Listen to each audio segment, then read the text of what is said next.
Sur des bases de données, il est forcément utile de pouvoir connaître les enregistrements correspondant avec des termes de recherche.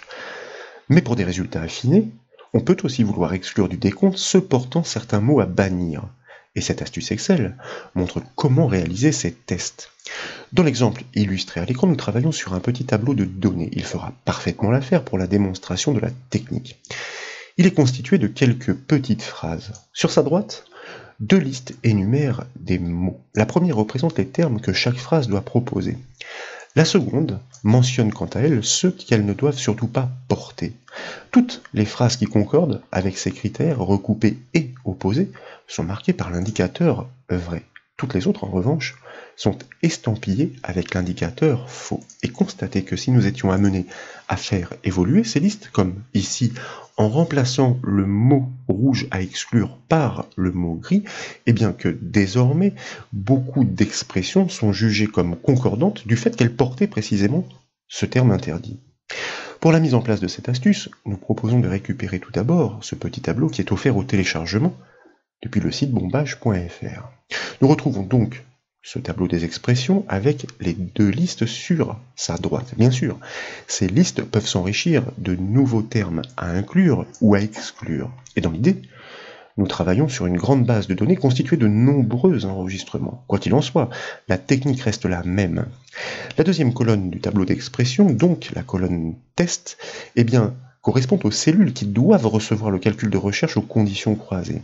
Et comme il s'agit de vérifier à la fois la liste des termes présents et la liste des termes à exclure, deux recherches doivent être engagées. La première doit réussir, la seconde ne doit surtout pas aboutir. Pour croiser ces conditions, nous devons les englober dans la fonction de recoupement et.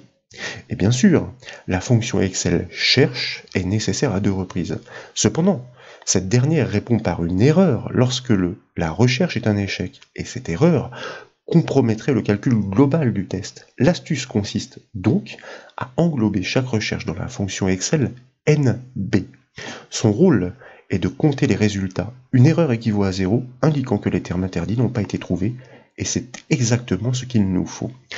Pour débuter donc, je vous invite à sélectionner la première cellule du calcul, soit C4, bien sûr à taper le symbole égal, pour initier la syntaxe de la formule. Et comme nous le disions, nous avons besoin de recouper deux conditions. Donc, nous exploitons notre fonction et suivie d'une parenthèse ouvrante. Et pour pouvoir gérer les potentielles anomalies en retour, nous allons exploiter notre fonction NB suivie d'une parenthèse ouvrante pour, désormais, engager la recherche grâce à notre fonction cherche suivie d'une parenthèse ouvrante. Et là, en guise de texte cherché, comme le mentionne l'infobulle pour le premier paramètre, nous allons désigner la plage des termes inclus, ici en l'occurrence, la plage E4-E5. Vous l'avez compris, nous entrons dans un raisonnement matriciel. Pour chaque cellule du tableau, nous allons partir à la recherche de tous les termes proposés dans la liste désignée. Ensuite, nous devons enfoncer la touche F4 du clavier pour figer cette plage.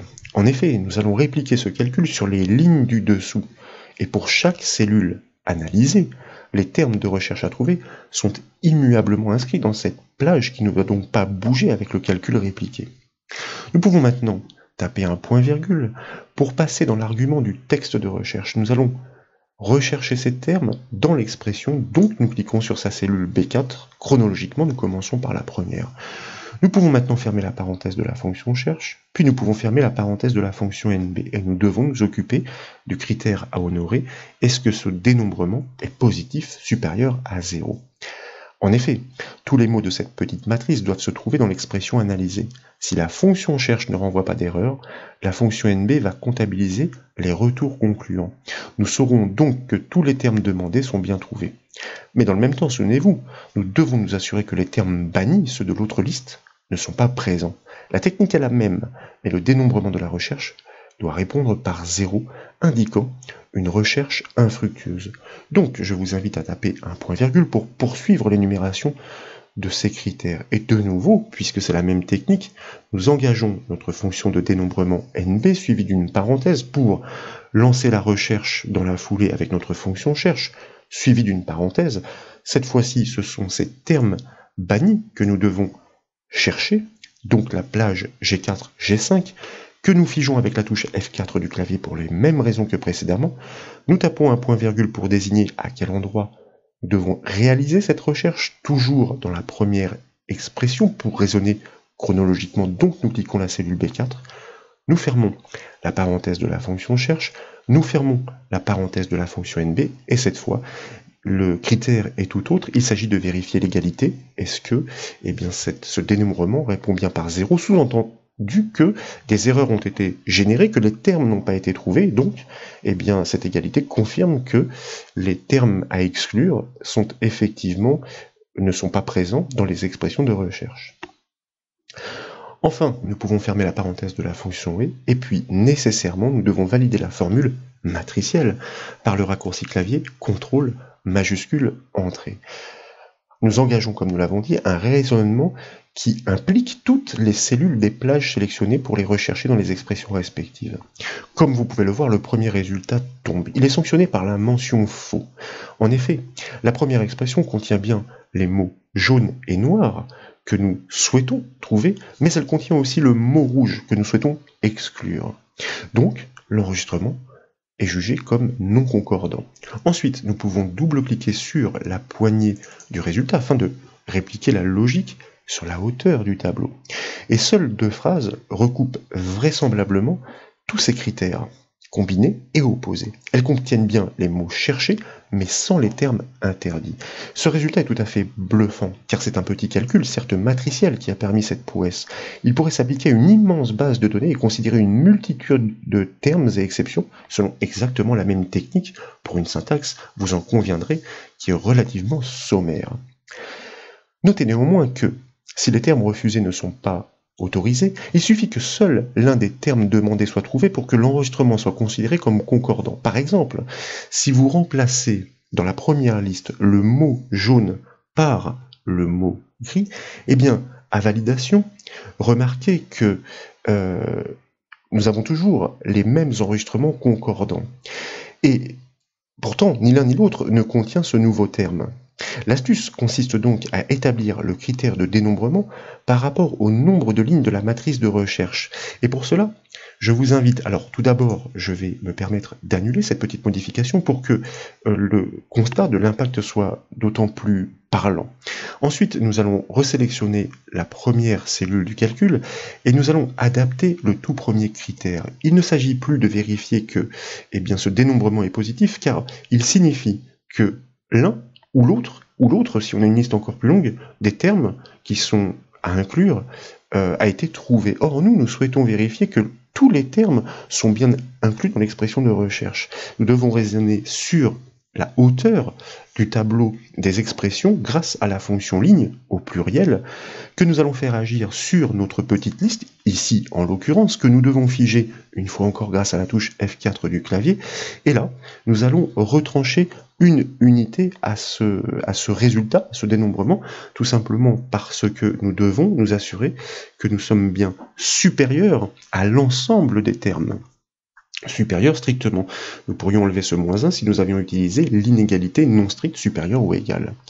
Bref, nous pouvons valider cette formule matricielle par le raccourci clavier CTRL majuscule entrée, répliquer la logique du calcul par double-clic sur la poignée du résultat, constater désormais que si nous tapons le mot gris à la place du mot jaune, que plus aucune expression n'est concordante, car aucune d'entre elles ne contient ce terme. En revanche, si nous étions tentés de remplacer le mot jaune, pourquoi pas par le mot abeille, à validation, seul un enregistrement subsiste, il contient bien les deux termes cherchés sans les deux mots interdits. Vous remarquez enfin que les indicateurs booléens se parent d'une couleur en cohérence avec celle des listes. Ce sont deux petites règles de mise en forme conditionnelle qui régissent ces aspects. Pour les consulter, vous devez tout d'abord sélectionner l'un de ces résultats. Ensuite, vous devez cliquer sur le bouton mise en forme conditionnelle dans la section style du ruban accueil. Puis, en bas des propositions, vous devez opter pour la commande « Gérer les règles » et dès lors, le gestionnaire de règles apparaît. Et comme vous pouvez le voir, ces règles sont toutes simples. Elles consistent à tester l'équivalence avec les résultats. Enfin, si dans les termes à exclure, vous remplacez le mot rouge par le mot gris, Donc, eh bien, vous constatez à validation, mais ça, nous l'avions vu tout à l'heure, lorsque nous avions encore le mot jaune en place, eh bien, vous remarquez que tous les résultats s'actualisent parfaitement et dynamiquement, le terme rouge n'étant plus proscrit, plus d'enregistrements deviennent concordants donc. Voilà donc pour cette astuce consistant à repérer toutes les expressions contenant des mots à inclure et excluant bien des mots à bannir. J'espère qu'elle vous a plu. Si c'est le cas, comme toujours, je compte sur vous pour mettre un petit j'aime à la vidéo. Et comme vous le savez, vous pouvez retrouver toutes les formations et toutes les astuces sur le site bombache.fr. Je vous remercie.